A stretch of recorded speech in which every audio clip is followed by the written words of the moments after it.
Hello, hello, hello, hello. I am audible. Okay. दोस्तों एक नया टॉपिक लेकर के आए हैं। जैसा कि आप लोग हमेशा न्यूज़ में सुनते होंगे कि हमेशा एक वर्ड यूज़ होता है, कोल्ड वार। कोल्ड वार क्या है, कैसे शुरू हुआ, क्या इसके पीछे रीजन था, ये सारी चीज़ें हम बात करेंगे। इसका क्या प्रिंसिपल थे, क्या प्रॉब्लम थी और ये कब शुरू हुआ, कैसे ख़त्म हुआ। ऐसा इसलिए मैं कह रहा हूँ कि एक बहुत बड़े लीडर थे जो रसिया के, उनका बहुत बड़ा रोल रहा है कोल्ड वार को ख़त्म करने के लिए। तो उनकी भी डेथ हो गई है, तो इस वजह से जो है कि बहुत इम्पोर्टेंट ये कोल्ड वार का वर्ड हो जाता है। तो इसमें आप और ये देखेंगे कि कैसे कैसे ये काम करता है। कोल्ड वार का पहले मतलब समझिए, तो कोल्ड वार हमेशा आप लोग सुनते होंगे, और एक प्रॉक्सी वार होता है, ओपन वार होता है, वगैरह वगैरह कई तरह के होते हैं। तो जो ये जो हमारा कोल्ड वार होता है, ये आइडियोलॉजी के बेस पे होता है। आइडियोलॉजी बेस का इन द सेंस ये होता है कि आप ओपन वार नहीं होता है कि रॉकेट मिसाइल या फिर तोप या आर्मी फाइट कर रहे हैं।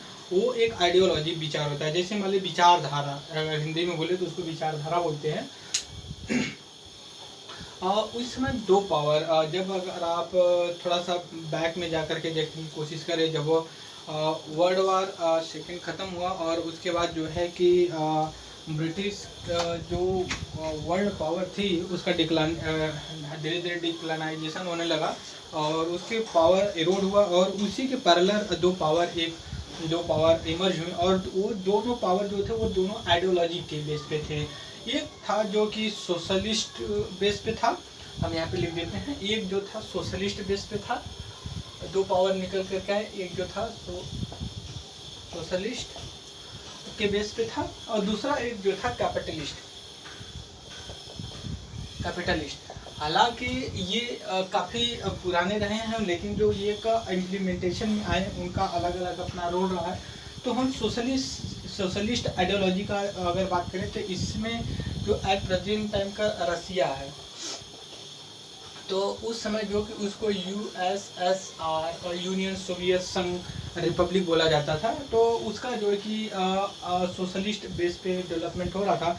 और इसका इमरजेंस हो गया था 1917 से ही हो गया था, क्योंकि रसिया में एक रेवोल्यूशन होता है, सोशलिस्ट रेवोल्यूशन होता है।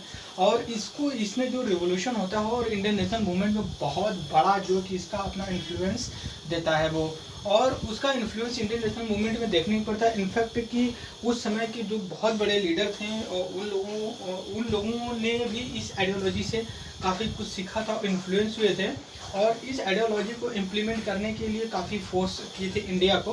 बट नहीं हुआ, पूरा तरह से नहीं एक्सेप्ट किया गया, बट वो अलग की बात है। तो 1917 से ही जो कि रसियन रिवोल्यूशन शुरू होता है। आर का मतलब रसिया या फिर यूएसएसआर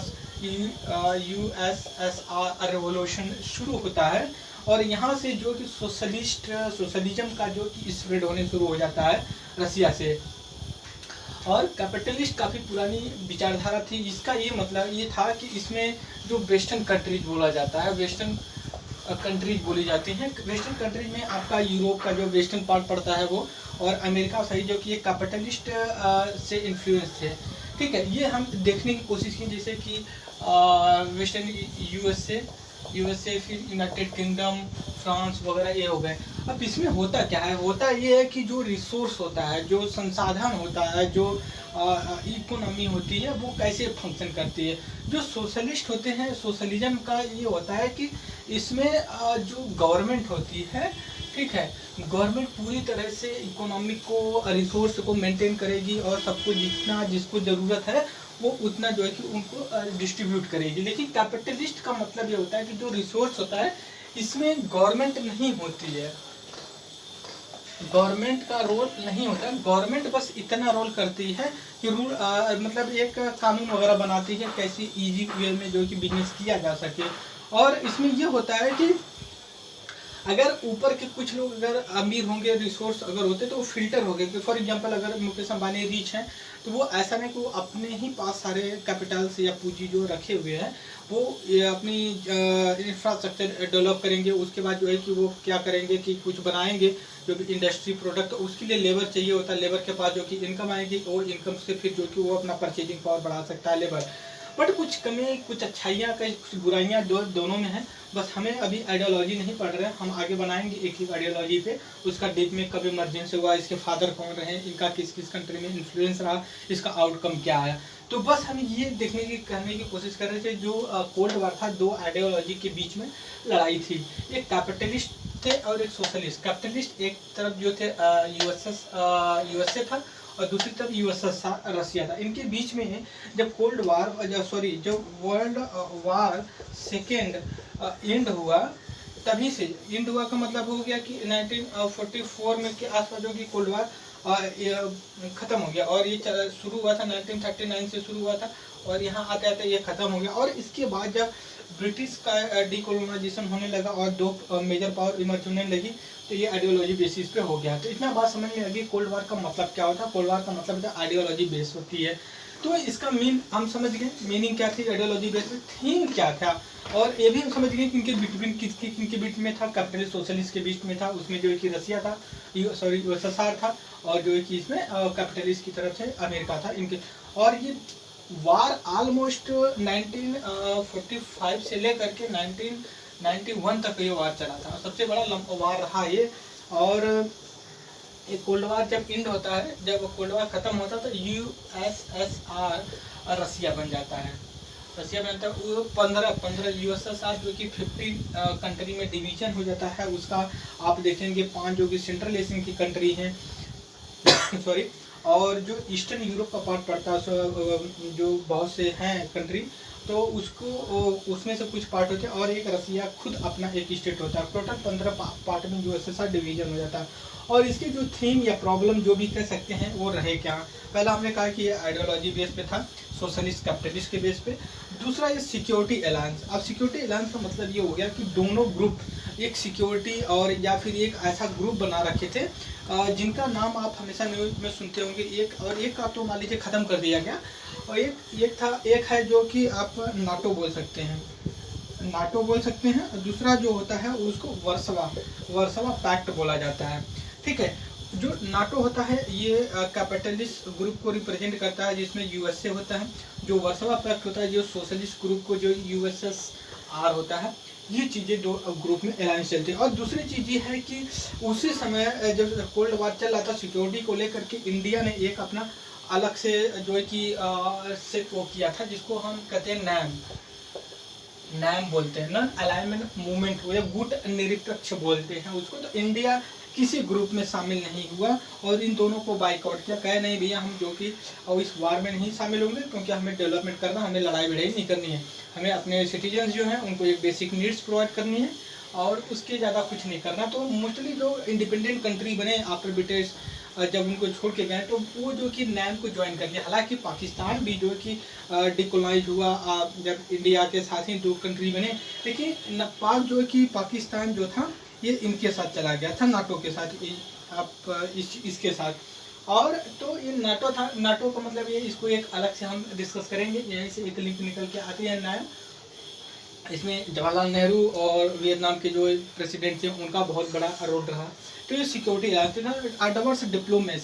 एडवांस डिप्लोमेसी का मतलब कि अगर कुछ होता था उसका इम्पैक्ट किसी न रूप में कहीं ना कहीं देखने को मिलता था।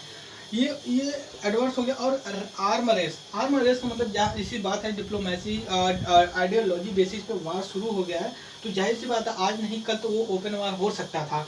एक आपको मैं बताने की कोशिश करूँ, 1962 में एक वर्ड सुनेंगे, क्यूबा क्राइसिस। आपको पता होना चाहिए क्यूबा है कहाँ। पहले आप अगर नॉर्थ अमेरिका के पास जाएंगे तो अमेरिका के नीचे एक गल्फ ऑफ मैक्सिको पड़ती है, तो वहीं पे एक छोटा सा कंट्री है वो जो है कि क्यूबा बोला जाता है उसको। और क्यूबा जो कि दुर्भाग्य से ऐसा हो गया था कि क्यूबा जो है कि सोशलिस्ट ग्रुप, जो कि यहाँ पे ये है सोशलिस्ट, इनसे इन्फ्लुएंस हो गया था। अब आप देख सकते हैं कि अमेरिका के पास एक ऐसा कंट्री जो कि वहाँ पे सोशलिस्ट के इन्फ्लुएंस से, सोशलिस्ट समाजवाद की विचारधारा से जो है कि काफ़ी इन्फ्लुएंस हुआ है, तो उसको आप सोच सकते हैं कि वो कैसे काम कर रहा होगा, क्या कर रहा होगा, लोगों पे किस तरह की नज़रें पड़ रही होंगे। तो ये देखने को मिलता है। तो उसी समय यूएसएसआर जो सोशलिस्ट ग्रुप था, इसके साथ दोस्ती करके वहाँ पे एक मिसाइल सेटअप का ये मतलब लगा दिया था कि अब ये लगता था कि वर्ल्ड पूरा जो है कि आर्म फोर्स, जो आर्म है, जो बारूद के ढेर पे बैठा हुआ है, उस तरह के सब लोग टकटकी लगाए बैठे हुए थे। हालांकि ये कुछ हुआ नहीं, बस इतना ही कहा जाता है। इसी को क्यूबा क्राइसिस बोली जाती है। तो लोग अपना अपना एक जो है कि आर्म डेवलपमेंट करना जो कि शुरू कर दिया, उसमें मिसाइल, रॉकेट जो भी डेवलप कर सकते थे वो करने लगे। फिर उसके बाद जो है कि फोर्थ के बाद जब 5वां पॉइंट आता है बाईपोलर ग्लोबल कॉन्फिगरेशन। बाईपोलर का मतलब ये हो गया कि 2 पोल डेवलप हो गया है। ये सोशलिस्ट ग्रुप हो रहा था और एक जो है कि आपका कैपिटलिस्ट ग्रुप हो रहा था, जैसा कि हमने यहाँ पे डिस्कस किया। अब आपके दिमाग में आएगा जब ये 2 ग्रुप कर रहे थे तो नैम का क्या था? नैम न्यूट्रल था। आज भी नैम को ये कहा जाता है थर्ड वर्ड, ठीक है। फर्स्ट वर्ड कैपिटलिस्ट बोला जाता है, सेकेंड वर्ड सोशलिस्ट को बोला जाता है। जो थर्ड वर्ड बोला जाता है in the conflict of relevance of the developing country, जो कि नैम में तो नहीं, पूरे को नैम को नहीं, लेकिन नैम भी एक जो कि थर्ड पार्ट में बना हुआ था, बाईपोलर। और उसके बाद अगर 6 पॉइंट आप देखने की कोशिश करें यहाँ पे, ब्रिंकिंग मैनशिप, मेजर के मैन, उसमें मैनशिप का ज़्यादा रोल होता था। यूनिवर्सल हॉस्टिलिटी, मतलब ये होता है कुछ अगर होता था उसका इन्फ्लुएंस अदर कंट्री पे डायरेक्टली नहीं तो इनडायरेक्टली पड़ता ही था, उसका आउटकम कहीं ना कहीं बाद में आता था। उसी का एक नतीजा था कि आपको एक वियतनामी वार देखने को। वियतनामी वार एक ऐसा वार था, वो फर्स्ट वार था, जो पहला युद्ध था जो कि वो लाइव टेलीकास्ट चला हुआ था। उसमें टेलीविज़न काफ़ी डेवलप हो गए थे, इस वजह से जो वो चला हुआ था। और जो 8 में असर्टिव इंटरवेंशन, असर्टिव मतलब कि लोग इंटरवेंशन कर रहे थे किसी न किसी कंट्री के अंदर में, जैसे पाकिस्तान के बीच में उनकी इंटरनल पॉलिटिक्स में, क्योंकि उनको एक जियो पॉलिटिकल सिचुएशन मिल जाती थी कि उनको किस तरह से काम करना चाहिए, क्या नहीं करना चाहिए। उनके गवर्नमेंट को चेंज कर देंगे तो वो कैपिटलिस्ट के फेवर में जो होता था उनकी गवर्नमेंट से इस्टेब्लिश कर देते थे। तो इसलिए ये लोग अपना एक इस तरह की पॉलिसी अपनाते थे। तो हमने देखा कि कोल्ड वार का मतलब क्या होता है, कौन कौन से कंट्री थे, किस आइडियोलॉजी थे, यहाँ से बहुत सी चीज़ें निकल करके आती हैं आपके लिए।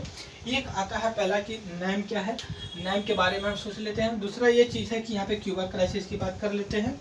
और जो तीसरा निकल कर सोशलिस्ट और कैपिटलिस्ट के बीच में ये किस तरह का चीज़ें काम कर रही थी, राइट। और एक आता है नाटो, हमेशा जो होता है कि इसका नाटो क्या, इसका ये मतलब होता है कि मिलिट्री अलायंस होती है। अगर कोई कंट्री इसमें अगर शामिल हो जाता है और जो नॉन नाटो मेंबर होते हैं, इनमें गैर नाटो के जो सदस्य होते हैं, अगर वो गैर नाटो अगर कोई कंट्री है, अगर वो किसी कंट्री नाटो के अगर करता है तो पूरे नाटो के ग्रुप मिल करके उस पर अटैक करेंगे। वही जो कि वार्सोवा पैक्ट का भी आउटकम था। तो इसलिए बस इतना ही, और आगे हम ऐसे डिस्कस करेंगे। Thank you.